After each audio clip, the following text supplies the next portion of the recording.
በስመ አብ ወወልድ ወመንፈስ ቅዱስ አሐዱ አምላክ አሜን።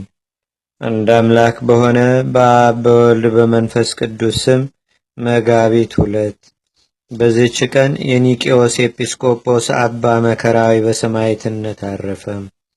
ይህም አባት በግብጽ ደቡብ ከምትገኝ ከስሙናይን ከተላላቆቿ ወገን ነው። ለኒቄዎስ ከተማም ኤጲስቆጶስነት ተሾመ። የስደትና የመከራ ወራትም በሆነ ጊዜ ስሙ ዮፋንስ የሚባል መኮንን ወደዚያች አገር ከንጉሥ ተልኮ መጣ። የክርስቲያን ወገኖችንም ያሰቃይ ዘንድ ጀመረ። የዚህንም የቅዱስ ኤጲስቆጶስ አባ መከራዊን ዜና ሰምቶ ወደ እርሱ ያመጡት ዘንድ ወታደሮቹን ላከ።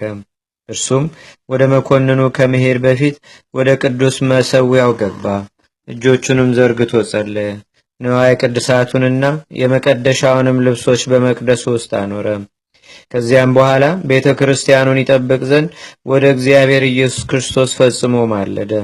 በላያችሁ የፀሐይ ብርሃን ይወጣ ዘንድ ያልተዋችሁ የጽዮን ልጅ ደጆች ሆይ ለእግዚአብሔር ቤት ማገልገያ የሆነ ንዋየ ቅድሳቱን ጠብቁ እያለ ታላቅ ልቅሶን በማልቀስ ጮኸ።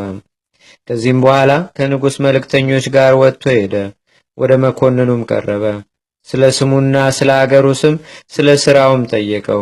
የኒቄዎስ ከተማም ኤጲስቆጶስ እንደሆነም ባወቀ ጊዜ እንዲገርፉትና እንዲያጎሳቆሉት ብርና እርሳስም አቅልጠው በአፉ እንዲጨምሩ አዘዘ።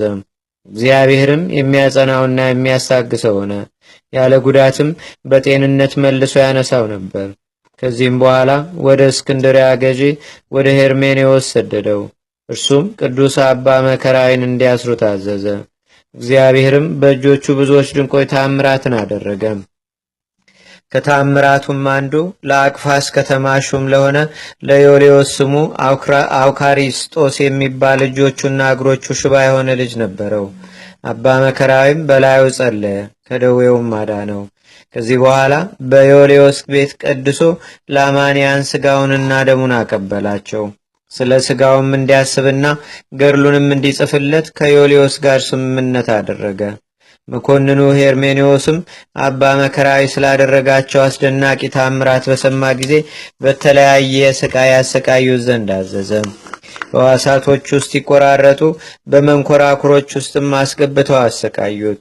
ለነጣቂዎች አንበሶችም ጣሉት፣ በባህርም አሰጠሙት፣ በእሳት ምድጃ ውስጥም ጨመሩት። ቅዱስ አባ መከራዊ በስቃዩ ሁሉ በክብር ባለቤት በጌታችንና በአምላካችን በመድኃኒታችን በኢየሱስ ክርስቶስ ኃይል የሚታገስና የሚጸና ሆነ። ጌታም ያለ ጉዳት መልሶ በጤንነት ያስነሳው ነበር። የእመቤታችን የቅድስት ድንግል ማርያምን ቤተ ክርስቲያን የምታገለግል አንዲት ድንግል እህትም ነበረችው። 2 ወንድሞችም ነበሩት። የአንደኛው ስም ዮሐንስ፣ የሁለተኛውም ይስሐቅ ይባላል። በእስር ቤትም ሳለ ወደ እርሱ መጡ። አንተ ስለ አባታችን ፈንታ አባት ሆነህን ነበር፣ እነሆ የሙት ልጆች እንሆን ዘንድ ትተህን ትሄዳለህ እያሉ በፊቱ አለቀሱ። እርሱም አጽናንቶ ወደ ቤታቸው አሰናበታቸው። ዮልዮስም የዚህን ሽማግሌ ሞት በጽሑፍ እዘዝ፣ ከእርሱም ታርፋለህ ብሎ ምክርን መከረው።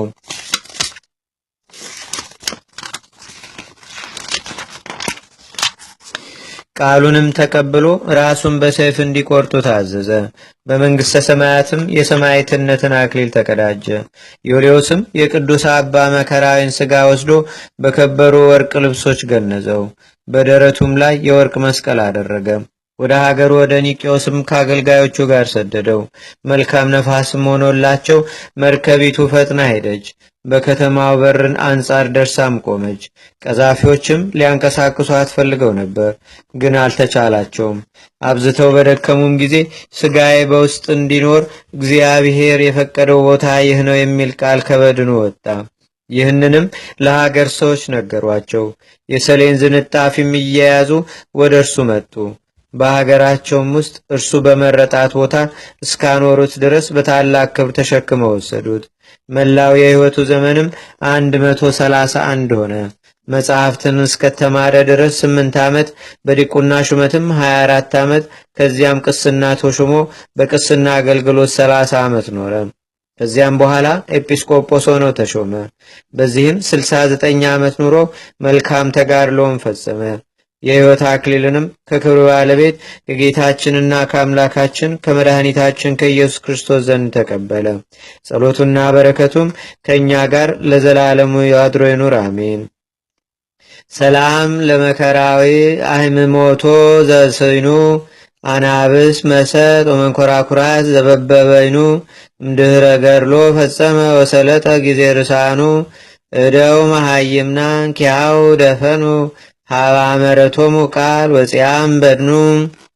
ዳግመኛም በዚህች ቀን የሮሃ አገር የሆነ የተሰወረውን የሚያይ ቅዱስ ጎርጎርዮስ አረፈ። ይህም ቅዱስ ሰው አስቀድሞ አመፀኛና ኃጥ ነበር። ከዚህም በኋላ ከአመፅ ወደ እግዚአብሔር በንስሐ ተመልሶ መነኮሰ። የጻድቃንን ማደሪያና ብዙ ዋጋቸውን የኃጣንንም የኩነኔ እየራሱ የሆነ ስቃያቸውንም እግዚአብሔር እስካሳየው ድረስ ብዙ ተጋደለ። እግዚአብሔርም በጸሎቱ ይማረን ለዘላለሙ አሜን። ሰላም ለጎርጎርዮስ አመፃመው ተጋ መልልተ ደውዝ አገረ ሮሃ መካነ ኃጣን ብካየ ወመካነ ጻድቃን ፍስሐ ዘበበጾታው ነጺሮ ብዙሃ ለእለ ውስተ ምድር ሰበከ ንስሐ። አንድ አምላክ በሚሆን በአብ በወልድ በመንፈስ ቅዱስ ስም መጋቢት 3 በዚህች ቀን በእስክንድርያ አገር ለተሾሙ ሊቃነ ጳጳሳት 58ኛ የሆነው የእስክንድርያ አገር ሊቀ ጳጳሳት ቅዱስ አባት አባ ቆዝሞስ አረፈ። በዚህችም ቀን ከፍኒዮስ አገር የሆነ አባ በርፎኖዮስ አረፈ። ለእግዚአብሔር ምስጋና ይሁን። እኛንም በቅዱሳን መላእክት፣ ጻድቃን፣ ሰማዕታት፣ ደናግል፣ መነኮሳት፣ አበው ቀደምት ይልቁንም በሁለት ወገን ድንግል በምትሆን በእመቤታችን በቅድስተ ቅዱሳን በድንግል ማርያም ረድኤትና በረከት አማላጅነቷም በአገራችን በኢትዮጵያ በሕዝበ ክርስቲያኑ ሁሉ ላይ ለዘላለሙ አድሮ ይኑር፣ አሜን። ዛቅረብኩ ማሌታ ዘኪራ ይላፈ ለተጸምዱከ ዘልፈ ለላነብብ ተወከብ ዘንዴቴ መጽሐፈ እንተረሰይከ እግዚኦ ጸሪቀ መለት ኩፈ ምላቡ ውላን ተተርፈ ነቢያት፣ ቅዱሳን፣ ሐዋርያት፣ ሰባኪያን፣ ሰማዕቶ፣ ጻድቃን፣ ደናግል፣ አዲ ወመነኮሳት ኤራን ባርኩ ባርኮ ጉባኤ ዛቲ መካን እስከ አረጋዊ ሊቅ ወንዑስ ሕፃን ለዘጻፎ በክርታስ ወለዛ ጻፎን ዘይደርስ ለዛ አንበቦ ለዘተርጎሞ በልሳን አዲስ ወለዘሰማ ቃሎ በዝነ መንፈስ በጸሎተሙ ማርያም አራቂተ ኩሉም ባይ ስቡረ ማርነ ኢየሱስ ክርስቶስ አቡነ ዘበሰማያት